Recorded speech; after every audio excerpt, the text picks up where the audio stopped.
ready, Jerry? I'm ready. Just want to make sure you're ready, brother. Show me the money. Oh, you didn't know? Every day I'm hustling. Every day I'm hustling. Every day I'm hustling. Put my shoes on, you wouldn't last a mile. Summertime, wintertime, I'm on the grind. I got the ring, I'm the champ, I'm the genie of the lamp. This is the gift I was given, so I just live by my hustle. It's all about the Benjamins, baby. Yeah. It's all about the Benjamins, baby. Yeah. It's all about the Benjamins, baby. Yeah. VIP me put in my pocket, it don't make sense, but don't make a profit. So I hustle, ladies and homies. Make money, money. Call out here for a pill. Really tryna get this money for the real. I want to find a thing to save my life. So I hustle. It ain't over for me. No, it ain't over for me. Here comes the money. Here we go. Money talk. Here comes the money. Show me the money! Okay, let's go smoke that joint. What up? What up? How's it going, everybody? I'm hyped for today's episode. For everyone who's watching this on replay or anybody brand new who doesn't know me, my name's Alex. I'm the Fantasy Football Hustler, and we're going to be bringing you some free agent news today, all the B-listers that are going. But I'm excited because we got Marcas Grant in right now from the NFL Network, and I'm excited to hear a little bit of his backstory. All you content creators, get ready because we're going to be asking him a bunch of questions that's going to help guys like me and you out. So, without further ado, what up? How's it going? What's going on, man? So I'm watching your intro, right? And it starts with the whole Jerry Maguire, Rod Tidwell thing. And I'm like trying to think in my head, like, if Rod Tidwell were a free agent this year, like where would he go? How much money would he get? I mean, you're talking about a small, sort of injury-prone slot receiver. Like, I feel like there's not a big market out there for a guy like Rod Tidwell. Like, it was like a big deal in the movie, right? That he's like trying to get this new free agent contract. Like nowadays, like I feel like, he'd be sitting around. We'd be like, where's Rod Tidwell going to go? People be like, I don't know. It's not really a big deal. Yep. Props to the NFL Network. They actually did a Rod Tidwell football life, and I watched that a couple months ago, and it's freaking amazing because it's literally like a normal NFL life episode, but it's about Rod Tidwell. And apparently he turned down one of the biggest contracts in NFL history after we saw the catch in Jerry Maguire. Well, yeah, I mean, he wanted to stay home, right? I mean, he went to Arizona State. He wanted to stay with the Cardinals. Like, he just, he went. I mean, I don't know. I felt like that was the chance for him to strike while the iron is hot, right? I mean, the Cardinals weren't very good. It's not like he had a chance to win a Super Bowl. Like, go out and make some money, dog. Like, go find somewhere you can get some coin because the Cardinals weren't going to win a title anytime soon then. Heck yeah. It was, they even had Kurt Warner on there talking about him. Who else do they have? I think Matt Leinart on there. Like, it was funny, the big names that they got to go and talk about Rod Tidwell. That was amazing. That's funny. Shout out to everyone who's watching right now. Got a bunch of people in here, so leave some comments. If you got any questions about free agency, we're going to be getting into that pretty shortly. But first, I got a couple questions for you, Marcus, because I'm just super interested about anybody in the content creation space who's like cream of the crop. Let's just put it that way. Not to toot your horn too much, but anybody who's working for the NFL Network, ESPN, all these big time networks. You guys are goals, for people like me who are trying to do this full time. And I want to hear a little bit about growing up in Vallejo, kind of all the way to USC.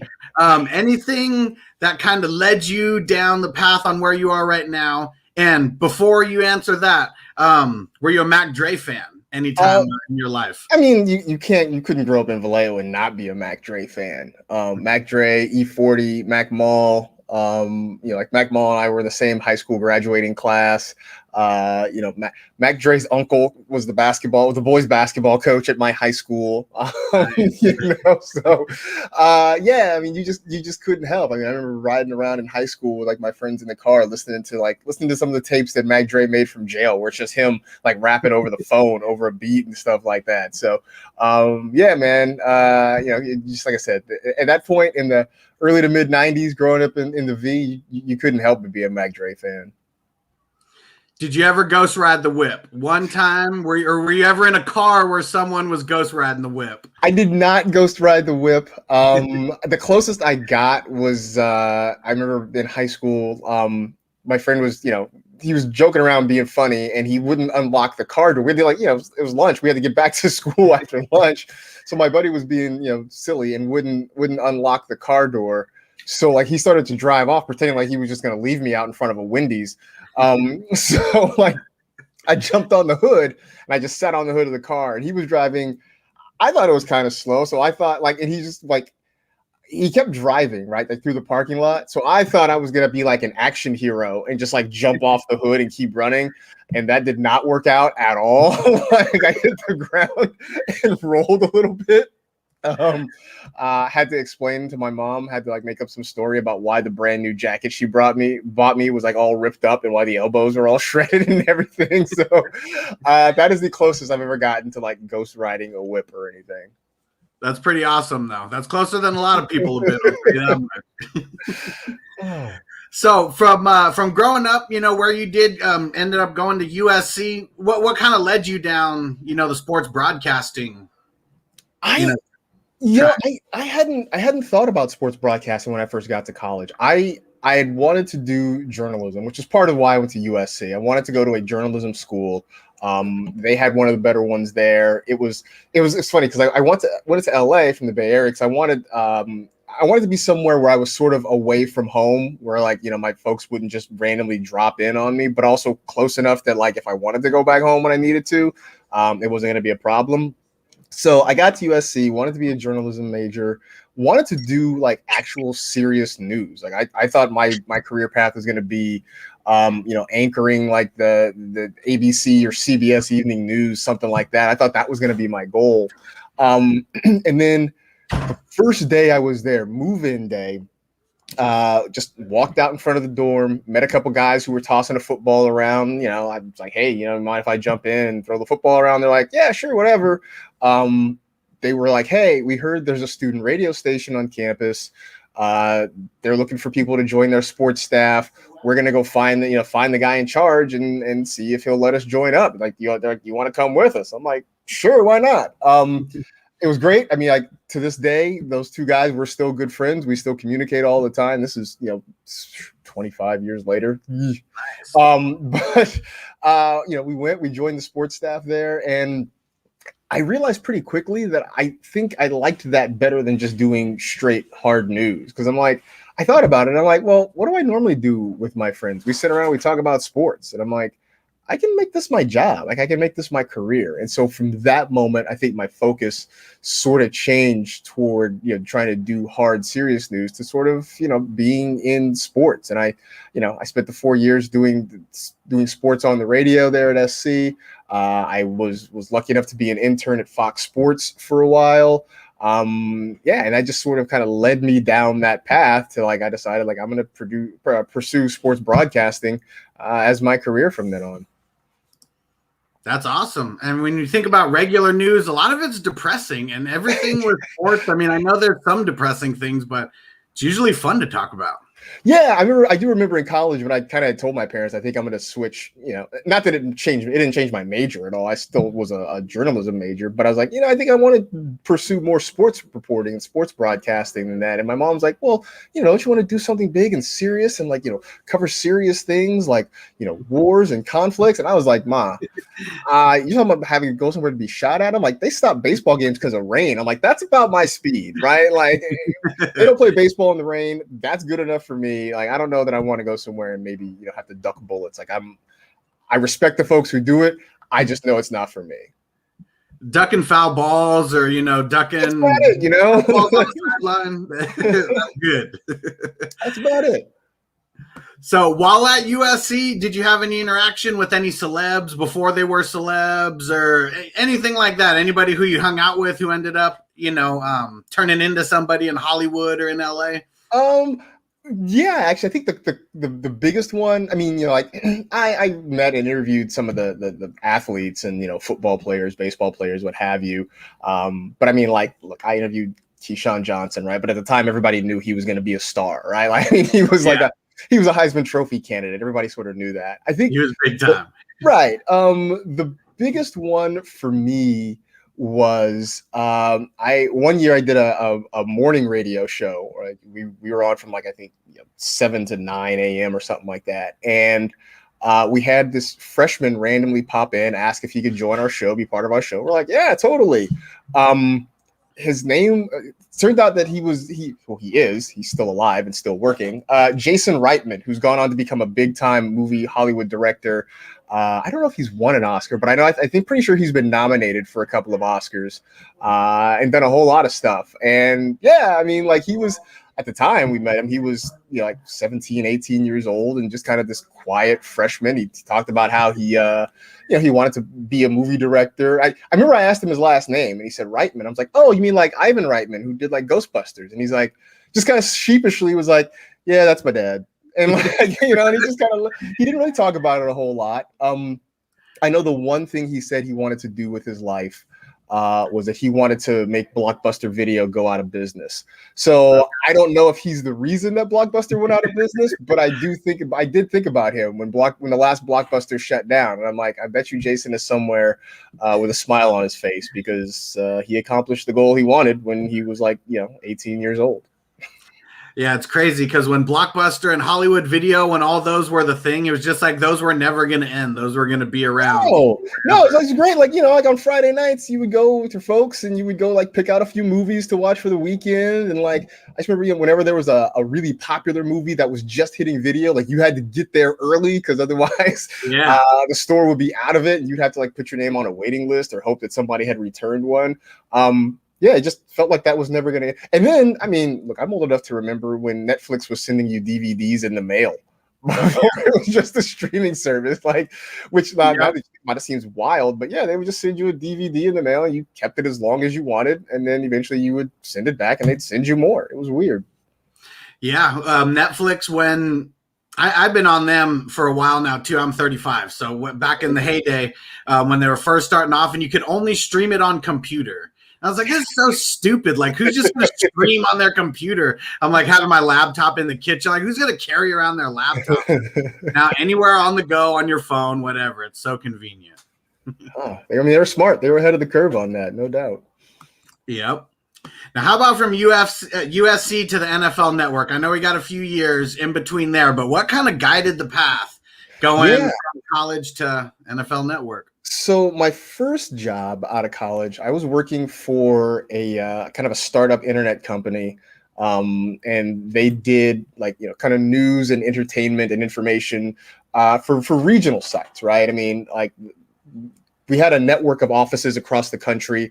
I worked obviously in the LA office, and we handled news and entertainment for like LA, Orange County, San Diego, Santa Barbara, sort of thing. And I was kind of in charge of doing the sports. And so I was sort of trying to keep up with, high school sports and, obviously everything from high school up to the pros, right? So like whatever local high school sports in LA up to, the Dodgers and then like the Padres down in San Diego and so on and so forth. And so I did that for a couple years.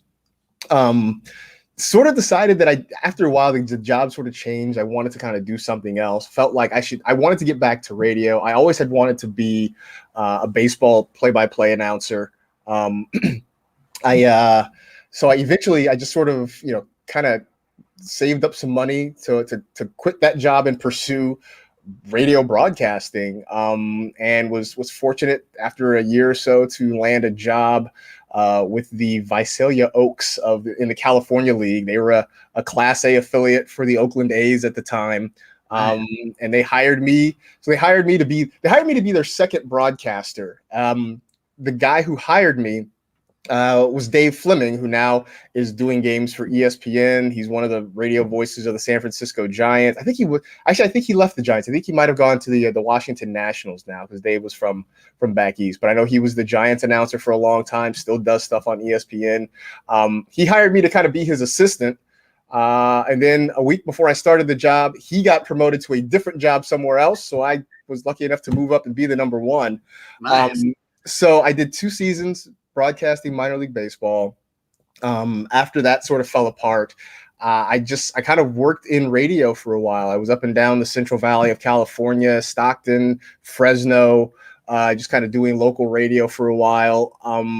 Then got a call from a friend saying, hey, look, he was working for a national radio network in Los Angeles at the time. Told me that they were in need of help because somebody in their office had gotten really sick, had to go to the hospital. They were needing people. They weren't sure what the long-term situation was going to be. So I interviewed over the phone one night. I interviewed over the phone with the big boss who was in the middle of packing for a road trip. He's like, hey, can I call you later tonight? He calls me at like 9:30 at night while he's packing for a road trip. We do a phone interview. The next week, I'm down in LA for a in-person interview. And so they hired me there. So I worked, was able to do national radio for about a year and a half or so. At that point, the company got sold, moved operations to Houston. I didn't really want to move to Houston. No offense to the city of Houston. I'm a California kid, wanted to stay out here in Los Angeles. And so I stayed here kind of freelance writing, just trying to make ends meet for a while. Got a call or a text or whatever from a former coworker, and he was like, hey, look, I'm doing stuff part-time at the NFL. They're always looking for people during the season. Go ahead and apply for it. So I went on the website and just, I think I found the careers section and applied for like 5 or 6 jobs, several of which I knew I wasn't qualified for, but I was just looking for something. Didn't hear back for months, kind of forgot about it because it was also the middle of the lockout in 2011. So people didn't even know if there was going to be a season. Didn't hear anything for a few months. Got a call eventually from Michael Fabiano, who was the head of fantasy at the time, asking me if I wanted to interview for a gig in the fantasy department. I was like, does it pay? He's like, yeah. I'm like, sure, let's do it. So interviewed. The day the lockout ended, he called me back to tell me I got the job. And I guess the rest is history. I just finished my 10th season there. So it's a kind of a long, winding road, but that is how I got from graduation to where I am now. That's pretty awesome. And I mean, even along the way, you kept mentioning like your friends or colleagues or something. Sounds like you made some good connections along the way to kind of get you in the right positions also. Yeah. I mean, it always helps, right? I mean, especially in an industry that is as competitive as broadcasting, as media right now, it always helps. I mean, look, here's the thing. You always want somebody to sort of, help you get in the door. Once you're in there, it's on you to do, whatever you need to do to kind of stay in and move up. But yeah, I mean, the more contacts you make, the more you kind of connect with people, the better off you're going to be because, hopefully at some point, if you are good at what you do and you're hardworking and everything, one of those people is going to remember you and hopefully recommend you, or at least give you a heads up when there's an opening. Right. So, like I said, it always helps to have somebody kind of help you along and kind of pull you along with them. But once you get that opportunity, it really is on you to make sure you do the best job you possibly can. Oh, yeah. And you've been there for 10 years. So we already know that you took advantage of your opportunity and killed it. And just for my fellow content creators who are out there, I mean, networking is just the thing to do, like no matter what industry it is. And even in fantasy football, I'm just finding that a lot of people are opening to networking like yourself. And I'm appreciative of you coming on and anybody else who I work with, between now and the start of the season. Yeah, no, it's great. And what I always say about that too is like when you are making those contacts and you're networking with people, especially look, I know for a lot of us, Twitter is the way that we sort of connect and communicate with one another. And I always say, look, when you're reaching out, talk to people like they are people, right? Like I always say that I am much more willing to respond and interact with people who actually will interact with me like I'm an actual human being with feelings, as opposed to like a fantasy advice ATM, right? Like, don't, when somebody is, if there's a conversation going on, like feel free to jump in. Don't just jump in immediately with a link to something you wrote or a link to your podcast. I'm like, it's like, I don't even know you for come in and say hi or, do something, make a joke, be personable. Don't just immediately hit me in the face with something you wrote. I mean, maybe I'll read it when I have some time, but I'm probably less likely to because I'll probably be annoyed. a little bit. So I always just say like, yeah, networking is great, but like, talk to them like you're trying to make a friend, like you're trying to make a contact, and not like you're trying to just like, get somebody's attention and like, use their clout for something else. Yeah. And even, I mean, we could talk about football all day, and I could have made this whole thing, just about football, but I wanted to get to know you, on a different level than just get your takes on football players, because you're literally all over the internet and all over TV with all your takes. So we're going to get to those. But yeah, I wanted to get to know you a little bit too. So thanks for sharing. Appreciate it. Now, one thing that I am interested in is like what you do behind the scenes, because I know you're just not an on-screen personality and an on-air personality. I know you do a little bit of editing work. What kind of work do you do behind the scenes that nobody really knows about? Yeah, it's funny. I'm fortunate, as I've been there a little bit longer and doing more stuff, I get to sort of get away from some of the editing things. Like when I started there, I was literally a glorified copy editor. That was it. Like I came in and, at the time we had 2 fantasy writers. It was Michael Fabiano and it was Adam Rank, and they would write stuff and I would copy edit it and I would post it on NFL.com. And every once in a while I'd write a blog post. Maybe I would be able to get in and sit in on the podcast every once in a while. But that was kind of where I started, and, was fortunate that people felt like I did a good job at that. And, the more I got comfortable, the more I felt like I could ask for more things to do, or would suggest or propose sort of more ideas. And that was able to grow. I mean, right now, it's sort of nice because this is, the quote unquote off season. You see behind me, like there is no off season really, because there's always something happening. So like now in the season, like I'm always prepping. Like during the season, I'm prepping usually for 2 shows at one time, right? Because I'm either getting ready for a podcast or I'm doing a podcast and I'm getting ready for Fantasy Live. I'm writing columns. Now I get to kind of take it a little bit easier. So I still try to write once or twice a week. We're still doing our podcast once a week, so I'm prepping for that. I mean, right now I'm sort of, like everybody else, I'm keeping up with free agency and sort of trying to build projections and trying to figure out, who's going to do what potentially next year. Trying to watch video on draft prospects. So, I mean, like I said, it never ends. Like you really never kind of, you never say that it's over, right? People are always like, what do you do in the off season? And I'm just like, what do you mean off season? So like I said, this time though, it's a lot less of a grind. Once we get to say mid-July and training camps are starting up and we get into August and September, like it really is sort of a grind because, I'm working 6 days a week in a lot of cases, and I'm always prepping for a show or on air or writing or something like that. So it's just always about trying to create content. I sort of struggle with that because everybody's like, yeah, I just want to make content. And like, I understand it. I know that's what we all do. I feel like we've turned content into sort of a disposable word. Like we talk about just making content. So much of it feels kind of disposable. Like I want to do things. I want to do things that are fun.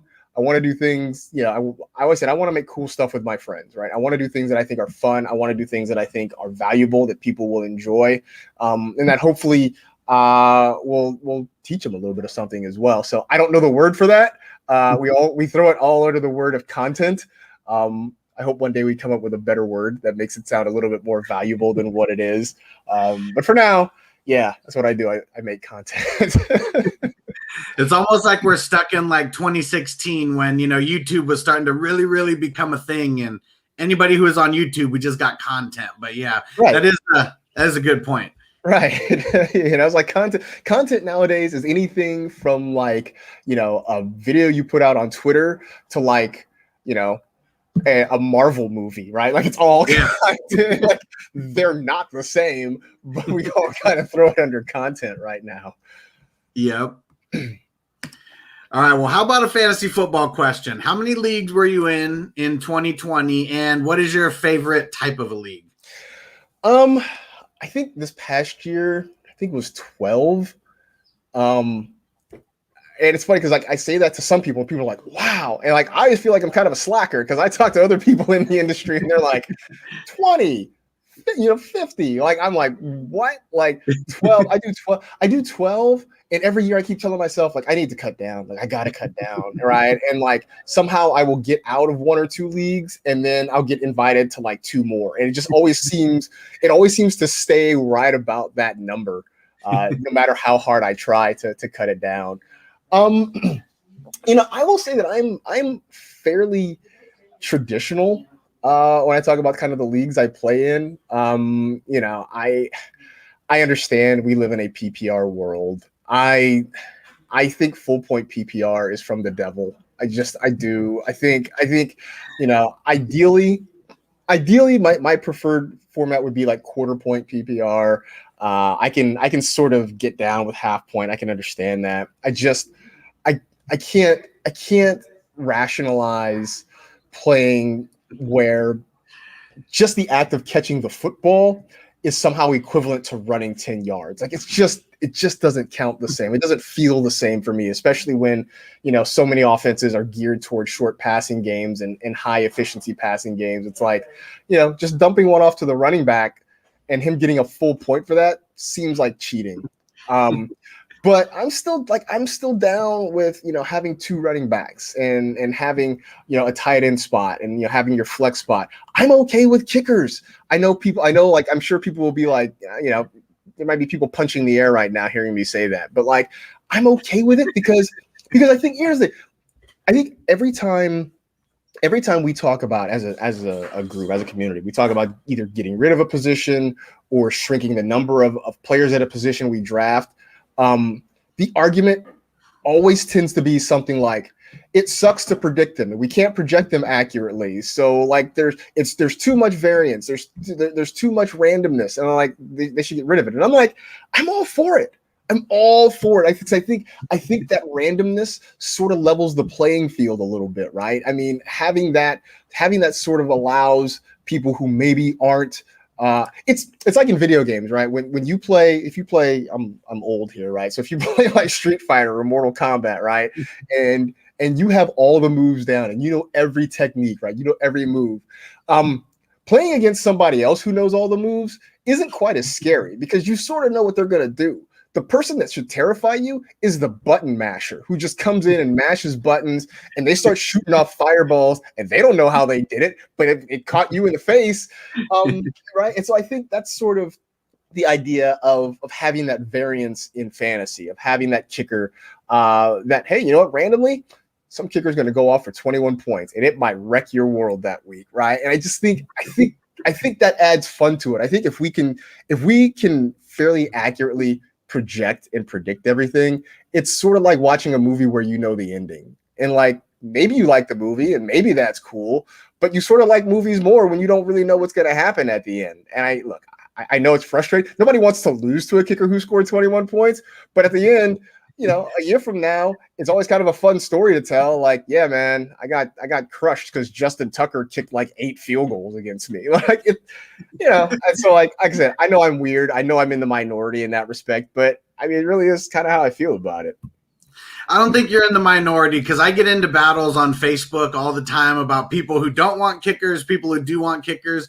I'm of the mindset that I want to get rid of kickers, and a lot of it was after they changed the goalpost. You made it skinnier, moved back 15 yards. That just started creating a lot of negative points. What's wild to me is that, and I don't understand, I don't know any professional kickers. Maybe if I meet one, I'll ask. Like, why is it that kicking a 33-yard field goal, like guys can drill those all the time, but like extra points seem to be like treacherous now. Like guys miss extra points all the time, but field goals from that same distance, it seems like most guys are cool. I don't have an answer. I don't understand that at all. I really don't understand that either. It seems like, yeah, the 30 yards is such a chip shot, but yeah, when it's an extra point, for whatever reason, it's it's all in their mind or something. Yeah, it's got to be. Oh, shout out to Antonio. Thanks for the super chat, dude. This is a great, awesome interview. Appreciate it. Now, you brought up video games, so now I got to put you on the spot. 1 console, 3 games. And if it's a console where you needed people to actually play with you, you know, to be a multiplayer, we'll just assume that there's 4 players. Okay. So again, I'm old, and I let me preface this by saying I used to be a gamer, and then I had a job where I was broke, and so like video games sort of got cut out of the budget. So so I'm gonna go back to the PS2, nice. and I'm gonna go Tiger Woods, FIFA, and Madden. I think I was heavy sports gamers, so those are my three for the PS2. I like it. It. All classic sports games that if they were just in there, even Tiger Woods, as much as like people hated on golf, everybody would play Tiger Woods and love it.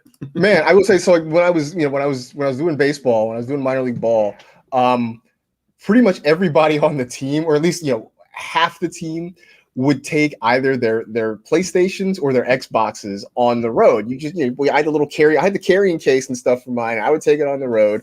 As soon as we get to the hotel, we would figure out how to plug it into the TV. And so like it would be like me, the trainer, and the strength coach. We'd all hang out in like one of our rooms. Usually we'd go buy some beers and we'd sit and we'd play Tiger Woods. And it was like we'd play Tiger Woods during the day. So like we'd get up in the morning, maybe go work out, get some lunch, go to somebody's room, start playing Tiger Woods, and then we'd have to leave for the game, but we would just like leave the game sitting there. We turn off the TV and we leave the game. So it's like, hey, somebody might be on the 5th tee or whatever it was. Like, all right, we're just gonna leave it back there, and then we'll come back and we'll finish after the game. And so like, I just remember like literally we'd get to a hotel and everybody would sort of pair up and go off to like I'm in the Xbox room and I'm in the PlayStation 2 room or whatever, because like literally that's all we did during the day on road trips. And we, you're in Bakersfield and there's not much to do and you don't have a car. Like you got to figure out some way to entertain yourself. Yep. And video games, that's always going to get us through some hours. That's for sure. Love it. All right. Let's get to some hard hitting questions now. NFL free agency as of right now, out of all these moves, what team do you think is winning the free agency battle as of now? So I don't know if some of these signings are final, but the Dolphins are out here trying to make some moves right now. Looks like they're going to bring in Will Fuller. It looked like, at least at last check, they were close on a deal with Chris Carson. They added Malcolm Brown as some depth at running back. I sort of like what the Dolphins are doing, considering they already have a very good defense. I like that they've got some good young wide receivers. They've got a good tight end in Mike Gesicki. The question is, whether or not Tua Tagovailoa gets better from what we saw last year. But for a team that is on the rise and just barely missed the playoffs this past year, I do like what the Dolphins are putting together down there. I like it. Yeah, the Patriots, it seemed like they went in real early on a lot of guys. I swear like Bill Belichick was doing like some Mark Cuban like Shark Tank like move. I need to take this right now. Don't let it get to a Wednesday or it's an exploding offer. I mean, I feel like, right, like, don't we just believe that Belichick saw Tom Brady win a Super Bowl in Tampa and is like, nah, dog. Like we can't have this, dog. They did a lot. I think the moves they made are probably better for real football than for fantasy football, right? Like, they signed Jonnu Smith. It was like, oh, all right, that's cool. I dig that. Like, I'm all on board. And then a few hours later, they signed Hunter Henry, and we're like, wait, no. Like, what are you doing? Like, those two guys are sort of going to cannibalize each other. I mean, Nelson Aguilar, right, had a really nice year for the Raiders last year, and I will always stand for USC guys like Aguilar. And maybe he does some big things in New England, but he's not a guy that necessarily moves the needle in a huge way in fantasy. Right. I mean, you're still waiting till the mid rounds to draft Nelson Aguilar. Same with Kendrick Bourne. I mean, this is a guy who, when everybody was healthy in San Francisco, he was way down the depth chart. I mean, you had Deebo Samuel and Brandon Ayuk. I mean, George Kittle obviously is going to dominate targets.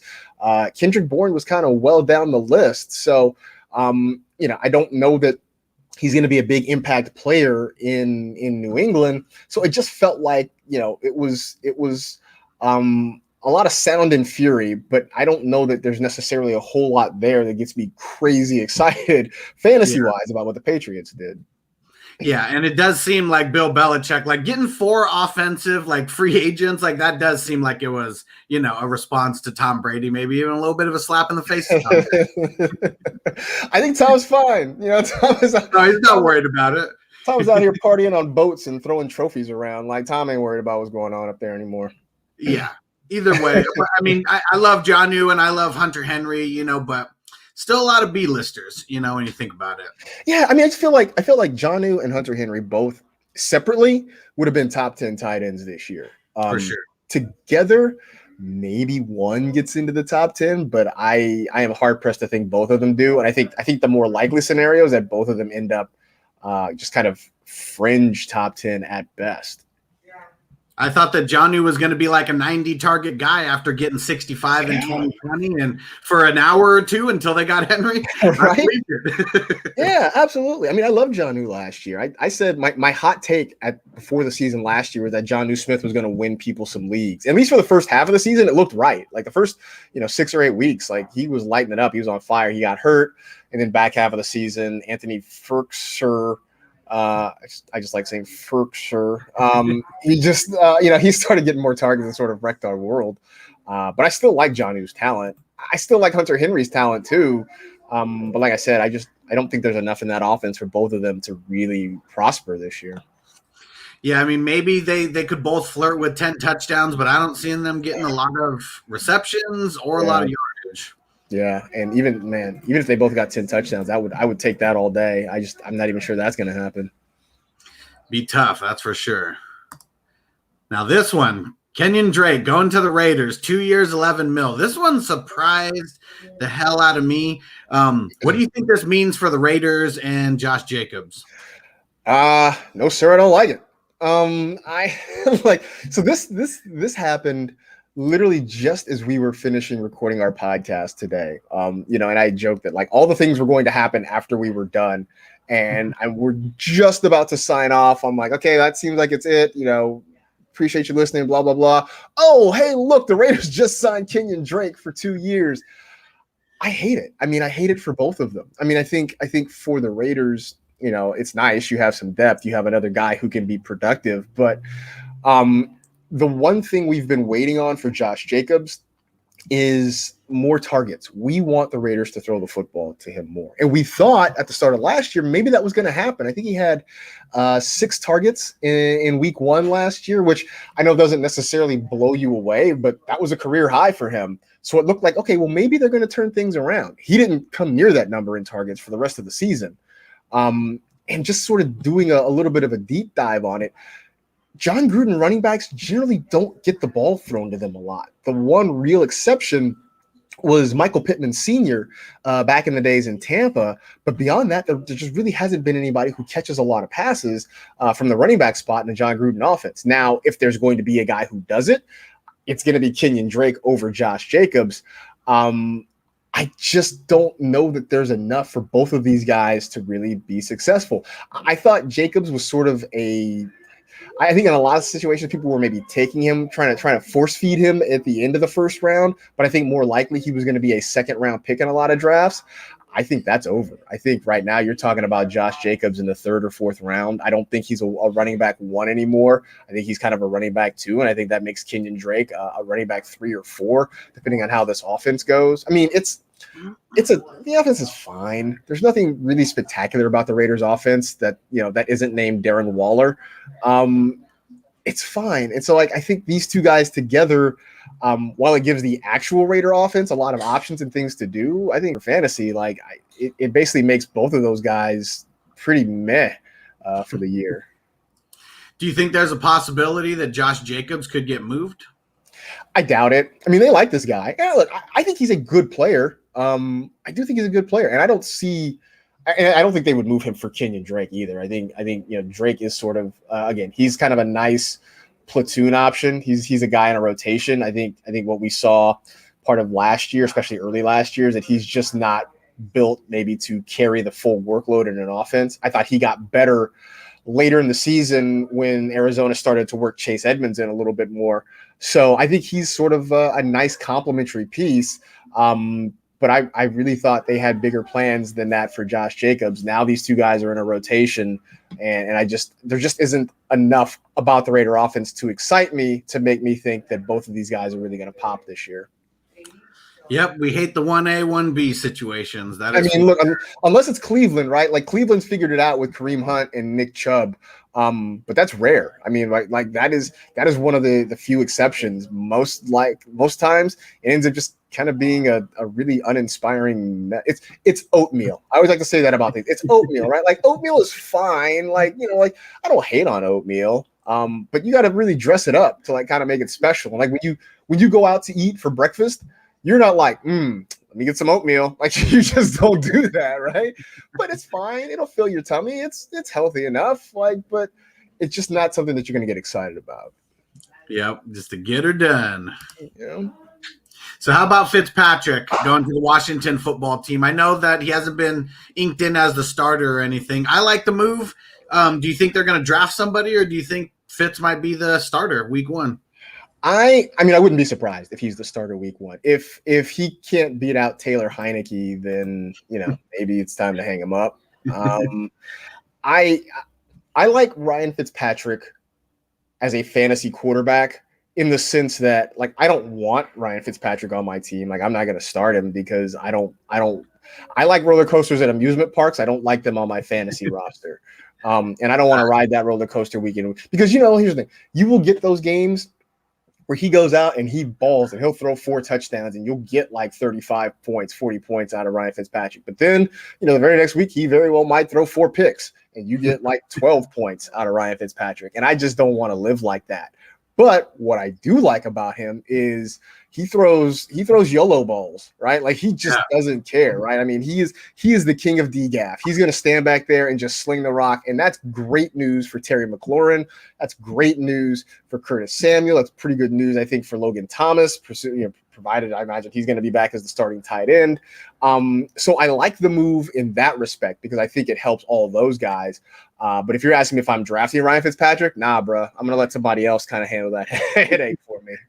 Yep. All right, so this just broke.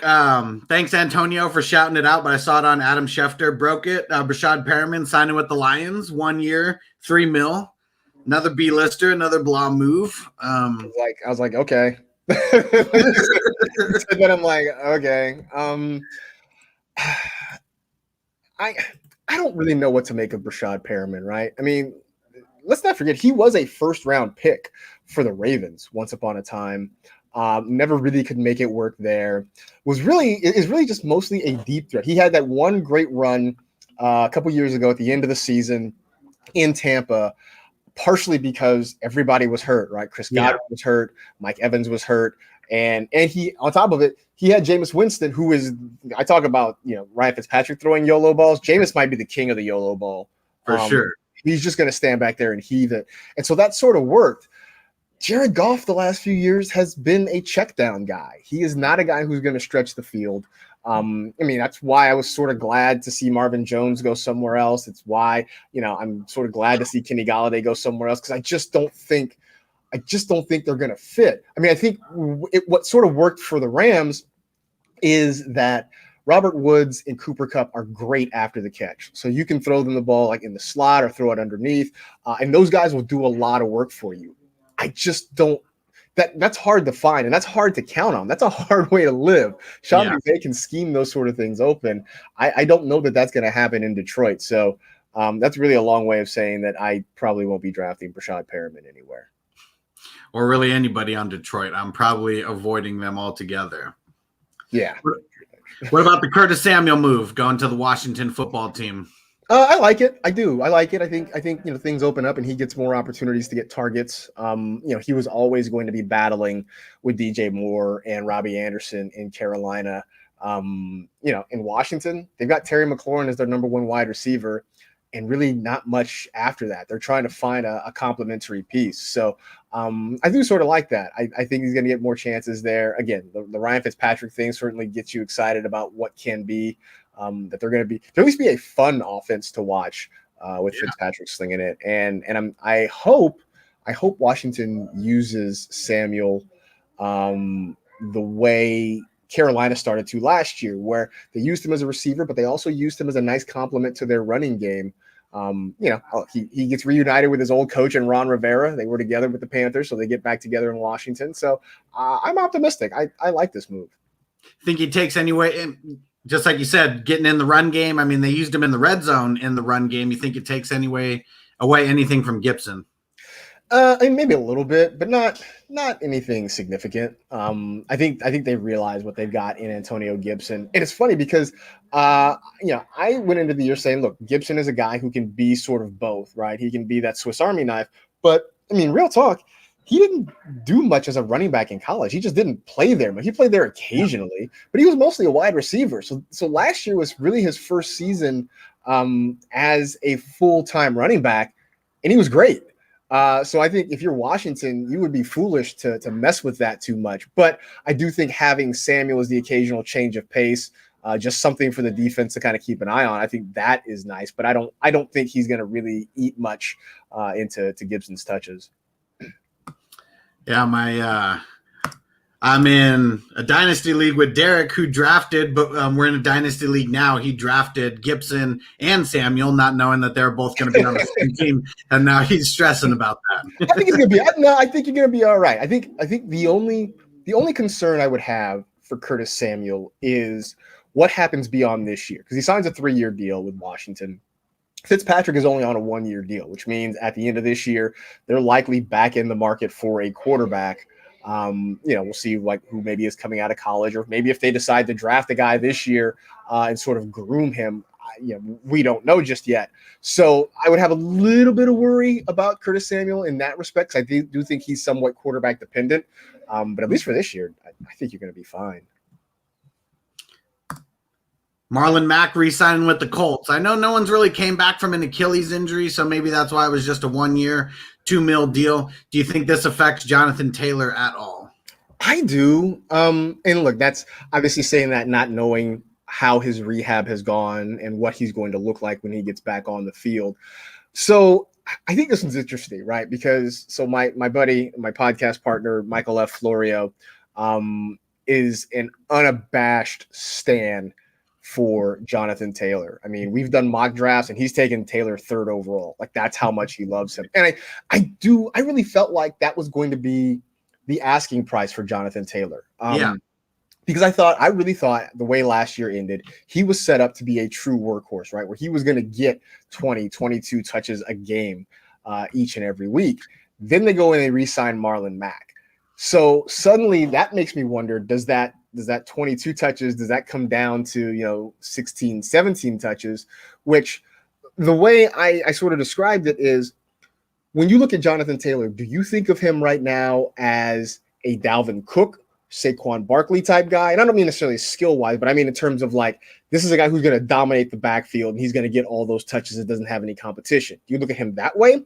Or do you look at him as, say, like an Aaron Jones, who is the lead back and is going to get a lot of work, but also is going to have to deal with somebody behind him? I mean, before it was Jamal Williams, now it's probably going to be A.J. Dillon. And I know I was more of the, kind of the Dalvin Cook Saquon type, right? I know that's definitely where Florio was. I know that's where Adam Rank was. But I've gotten the sense in the last 24 hours or so that a lot of people seem to lean more toward the Aaron Jones side. I just kept seeing that people saying, well, they signed Marlon Mack, it's not a big deal. That doesn't change how I feel about Jonathan Taylor. That's not going to move him down my draft board. And so I had to put it out there. I'm like, well, wait a minute. Like, if this is how you're feeling, I want to know where you thought you were going to be drafting Jonathan Taylor in the first place. And the overwhelming answer was late first round, probably in the second round. And that shocked me, because I really thought you were going to have to spend a top 5 pick to get Jonathan Taylor. And I guess that's just not the case. So if that's what people are thinking, if people are thinking Jonathan Taylor's an early second round pick, then I guess Marlon Mack signing doesn't really impact you in any way. But I really thought we're talking about him as a true workhorse back, in which case I do worry that Marlon Mack's going to take something. Let's not forget what happened last year with Nyheim Hines and Jordan Wilkins and all those guys sort of rotating in and taking opportunities. I have concerns. I'll just say that I have concerns right now.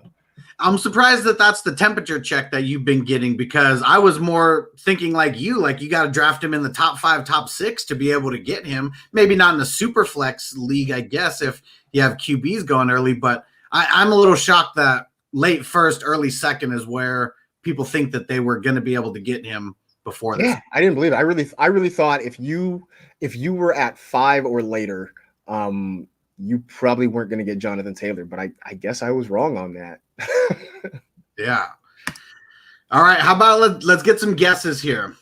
These seem like the biggest running backs who are available: Carson, Connor, and Fournette. Any guess on where you think these 3 guys are going?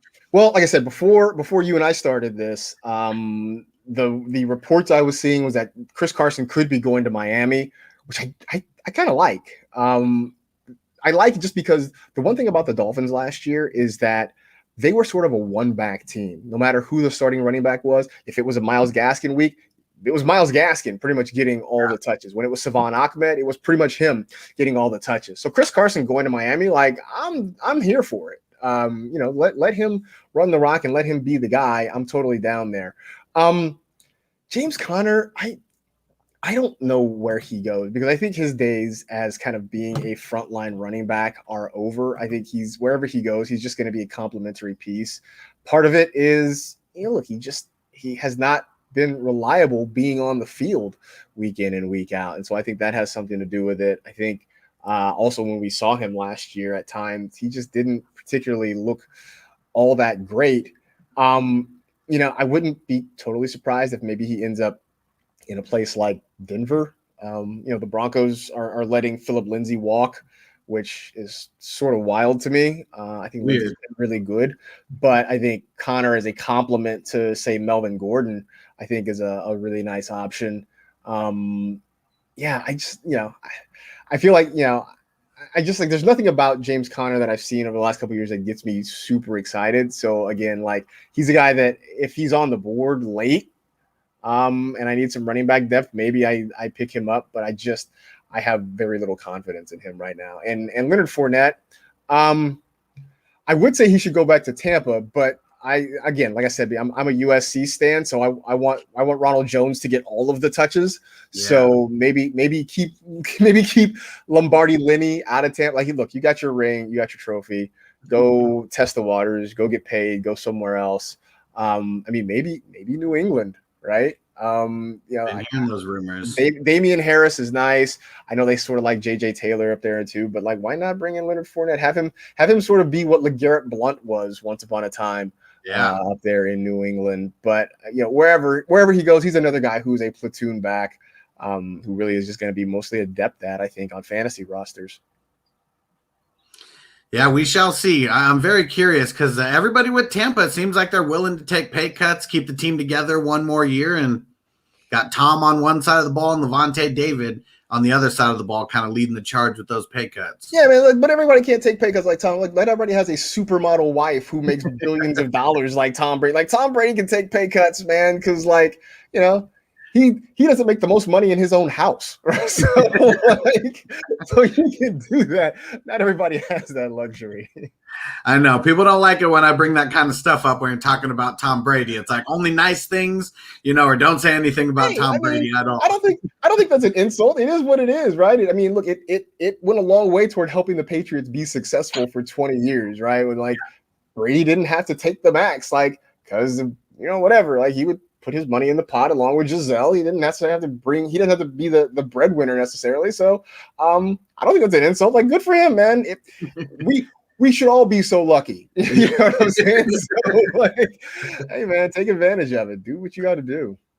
Got a question here from Devin. Buy Lindsay before he signs somewhere. Yeah, I think so. Just understand that he's gonna, wherever he goes, he's not going to be a lead running back. He's going to be a platoon guy. But I think what we saw from him in Denver those couple of years, this is a guy who had back-to-back 1,000-yard seasons as an undrafted free agent. Dude can run effectively. He can catch the ball. He can do a lot of things. I was honestly sort of surprised when the Broncos brought in Melvin Gordon in the first place. But I think wherever he goes, he's going to get opportunity. He's going to be productive. So, don't like with anything, don't overpay. But I think he's a worthwhile pickup. All right, Stu, thanks for the super chat. Said with Dak back and healthy and paid, what do you expect to see out of CeeDee Lamb in the 2-year, in the real game and potential fantasy ranking? There we go. Yeah, I love CeeDee Lamb. I think the to to quote Michael Jordan, the ceiling is the roof with CeeDee Lamb. I said last year that I thought Justin Jefferson was going to be the best rookie wide receiver in fantasy, but I thought that CeeDee Lamb has the highest ceiling overall. And last year sort of worked out that way, right? Jefferson had the great year. He was the top rookie receiver in fantasy. CeeDee Lamb, I thought, had some nice games. Unfortunately for him, Dak getting hurt sort of threw everything off.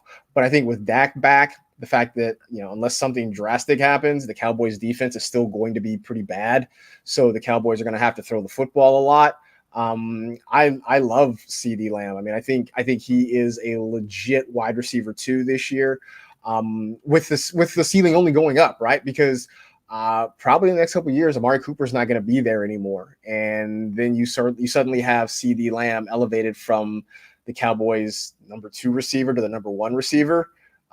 So yeah, if you got CeeDee Lamb in any dynasty leagues, hold on to him, and if somebody comes calling, ask for the moon, because look. It's like Wall Street bets, man. Get on the rocket ship. We're going to the moon. We're going to the moon with CeeDee Lamb. I love him. All right, last question from the audience. Who do you think gets drafted first out of Pitts or Chase? I'm gonna say Kyle Pitts. I think it's a toss-up. I think it's a coin flip, but I'm gonna say Kyle Pitts.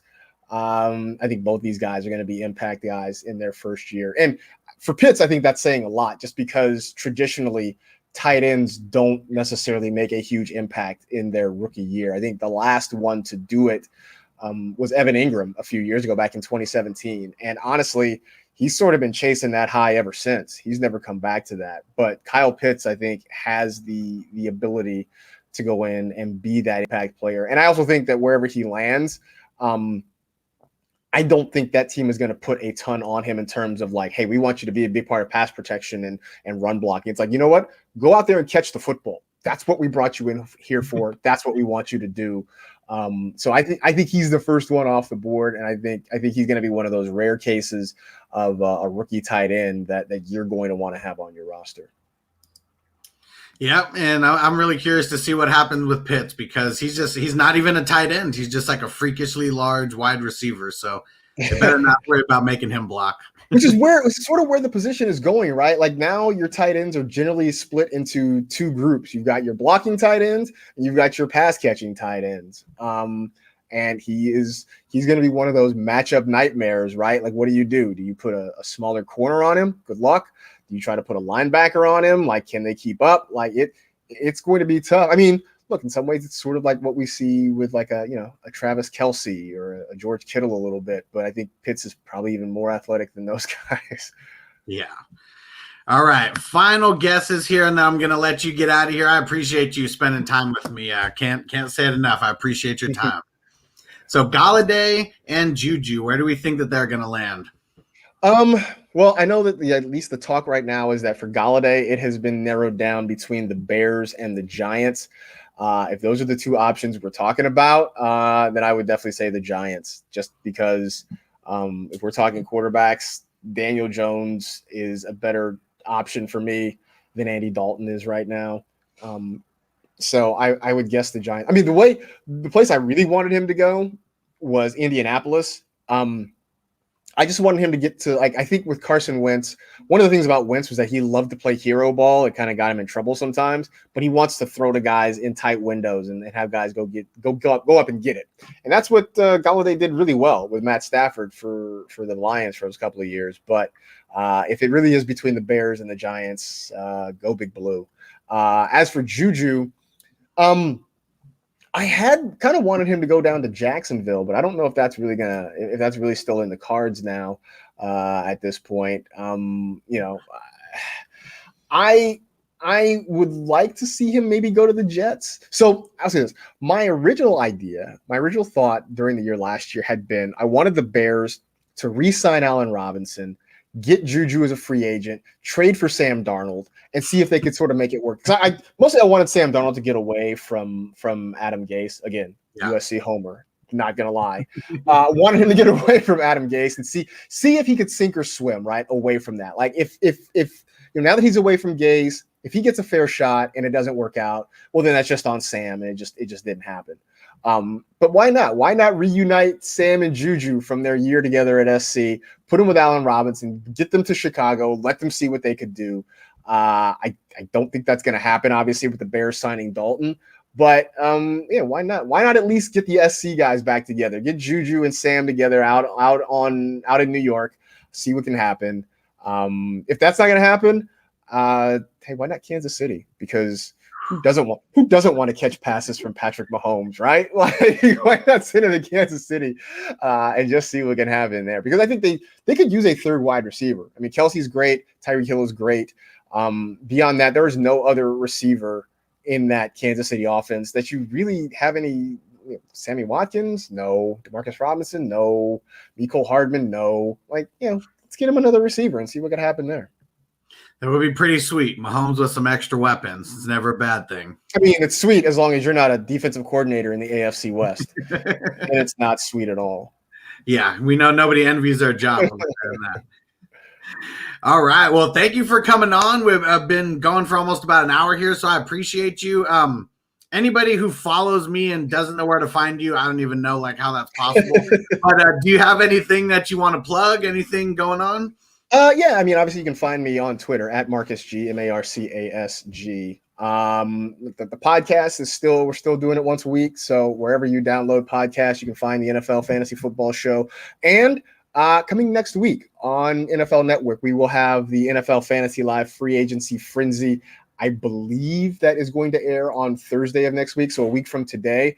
But like I tell everybody, check your local listings, set your DVR, and then one of these days it will magically appear there when you least expect it. So I think that's the big thing. Other than that, I'm usually found on Twitter. You can come and hit me up and find my bad takes and roast me for those, all sorts of stuff. Yeah.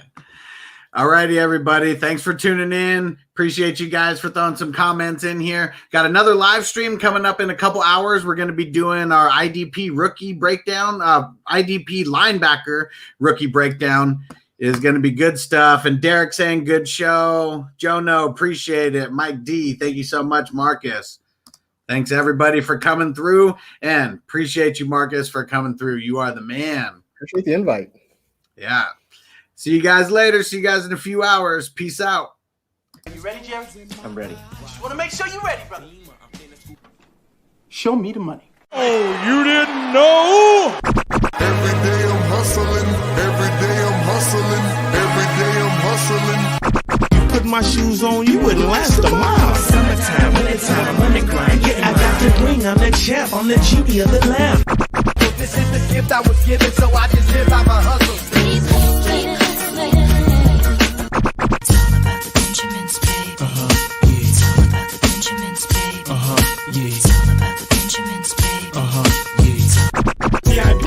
My pocket, it don't make sense, but don't make a profit. It's all a hustle, ladies and homies. Make money, money. Call out here for a pill.